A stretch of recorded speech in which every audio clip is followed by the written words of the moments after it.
I have China on my mind today a little bit because I saw uh, about 3 weeks ago an article that has stuck with me about recent CEO visits to China. It was originally published in the London Telegraph, titled "Western Executives Who Visit China Are Coming Back Terrified." And it opens with a quote from the chief executive of Ford Motor Corporation saying it's the most humbling thing I've ever seen. We're in a global competition with China and we're losing. Their cost and quality of their vehicles is far superior to what I see in the West. There's no workers. Everything is automated. They have quote unquote dark factories where robots do so much work they don't even need lights. And you're getting this sense of China rising while the West is collapsing. And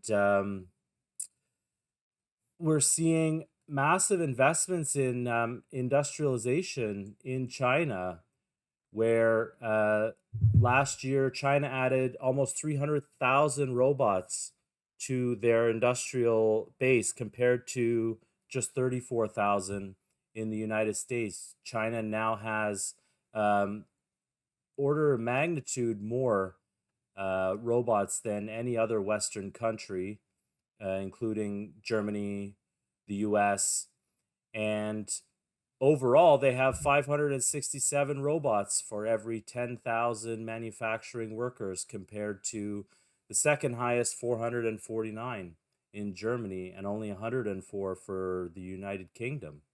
Wow. I also saw another article just recently.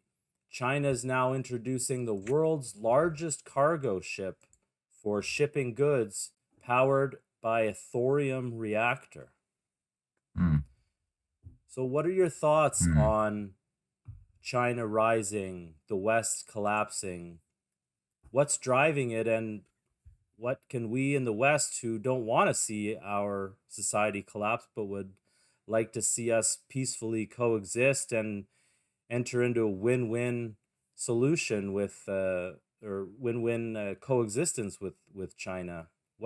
What can we do about it?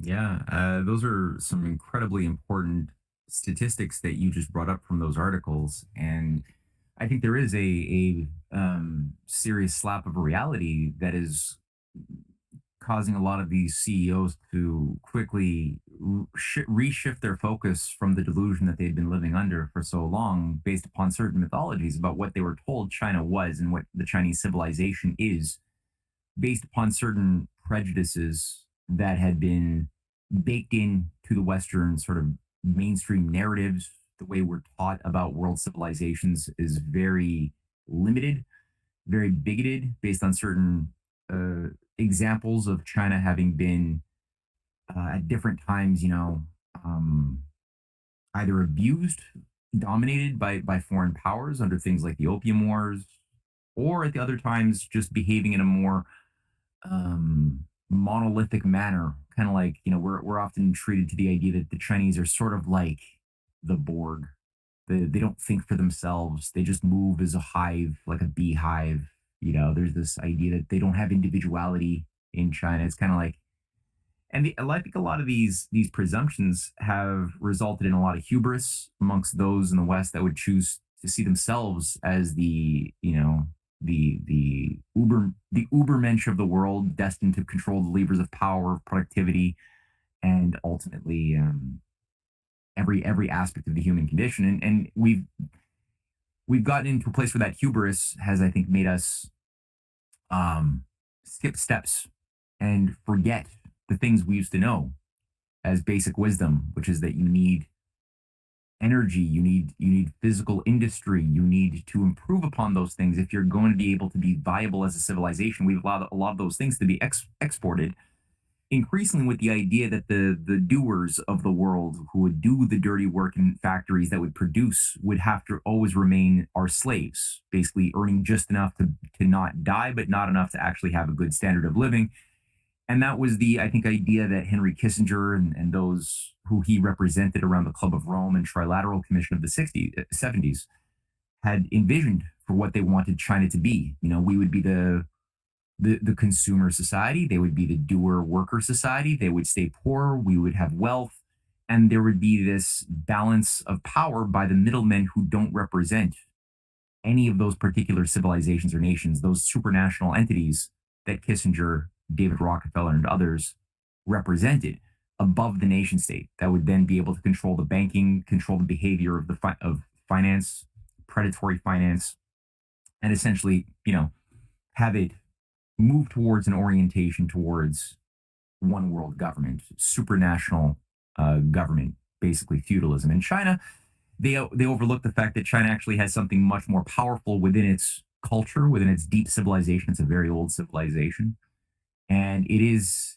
something which is premised around the certain Confucian ideas that allowed the Chinese intelligentsia to play the game to a certain degree that they needed to develop the capacities to end the type of rampant hunger and starvation and poverty that was all they knew in the 40s, 50s, 60s, coming out of their civil war, coming out of the century of humiliation. So they needed certain things and they played the game, but they also had a much longer view of things, which I think is only becoming transparent, or it's becoming realized now by those CEOs who are going there, and they're realizing that no, China actually just saw that as a temporary evil to learn the skills, to get the tools of productivity. But what we're seeing now in the last, especially 13, 14 years, has been an accelerated um, outpacing, breaking free of any precedent that Western industrial civilization had ever done. So they've mastered the techniques, a lot of those techniques innovated by the West, but now they've gone out to the limits and beyond and are pioneering in all of these core domains that you just outlined in terms of automation, in terms of computing, in terms of hydraulic dam building, the utilization of AI for the purpose of supporting and organizing complex systems that are subservient to the needs of the physical economy that people actually live in, which is a stark difference in terms of paradigm and application of these tools of technology to what we see, or what we've seen and continue to see a little bit too much of in the West, which is the idea of simply using these instruments as ways of con- projecting power by a professed oligarchy onto the masses of civilization to carry out surveillance systems. And we see that. I mean, I think there's a certain, at least, desire, a recognition of the mistake of deindustrializing, and a desire to try to reindustrialize coming out of certain corridors within the West, which is good. I certainly hope that that continues, but so far we're seeing a little bit too much, and I think you've noticed this too, of the application of AI, of even nuclear power, and how we're thinking about nuclear power as supporting AI data centers for a more techno feudal type of control grid. And AI takes a lot of energy, a lot of water. So, you know, it's good that we're talking about building water projects again, building nuclear power again. It's good that we're talking about industrialization again, but in the West, it's very much geared towards militarization, building up a military capacity, and also just controlling the population with the digital economy. Whereas in China, it's a different paradigm completely. And I understand that people who simply look at some of the forms of what you just outlined, dark factories, the exponential growth of automation, can be scary for some people. And in a certain way, if you don't, you and I, and by the way, congratulations on doing this show. This is a good, it's going to create a good platform for higher analysis and discussion. And I think your title is so good.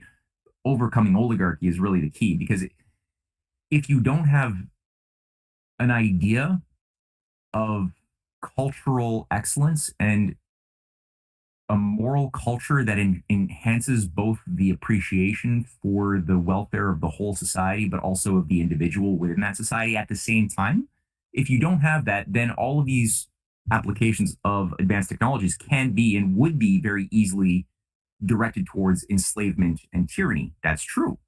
But if you actually have the idea, and I think that I've observed China now pretty closely for a number of years, I've got a pretty good sense that they actually have a cultural, philosophical paradigm. Not to say that it couldn't become corrupted and become everything human made is corruptible, but currently there's an idea that the people, the citizens, the individuals are the purpose of the economy. They're the purpose of technology, and the reason why China has been able to make these strides in excellence has been that they've put a lot of effort into R&D, research and development, into every field. They've created a big basket of competition. So they've got an interesting balance of having a nationalist economy, but at the same time, a, comp, a capitalist sort of competition that they encourage because they know that that tension, that striving of the individual for excellence is something you can only get in certain environments where you allow the liberty and the pursuit of certain monetary incentives as well.